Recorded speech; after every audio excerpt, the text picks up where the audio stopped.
সবাই বলে আমি নাকি রান্না করতে জানি না।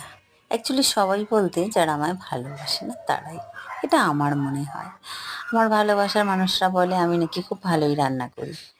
ভালো কথা। এরকমই এক জায়গায় ছোটোবেলায় গিয়ে পৌঁছাই। সেখানে আমাকে ইলিশ মাছ রান্না করতে বলা হয়। আলু বেগুন দিয়ে ঝোল। যেটা আমি কোনোদিনই শুনিনি।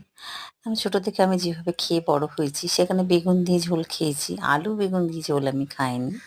তা আমি রেসিপিটা জানতে চাই কিভাবে বানাবো। আমাকে তখন বলল, "অনেকটা পেঁয়াজ কেটে নাও, একটু আদা রসুন বেটে নাও, জিরে ধনে বেটে নাও, শুকনো লঙ্কা বেটে নাও।" নিলাম।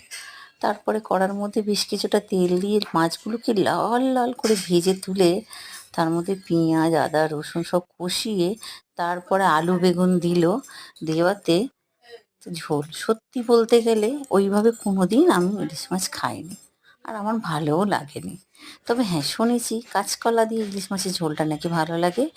ওটা একবার ট্রাই করব। আর আপনারা কে কে ওই আলু বেগুন দিয়ে ওই পেঁয়াজ রসুন দিয়ে ইলিশ মাছের ঝোল খেয়েছেন আমাকে জানাবেন।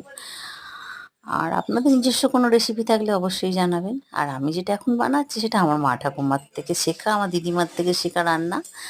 আপনারা কে এইভাবে খান আমাকে অবশ্যই একবার কিন্তু জানাবেন। আর ভালো লাগলে অবশ্যই লাইক করবেন।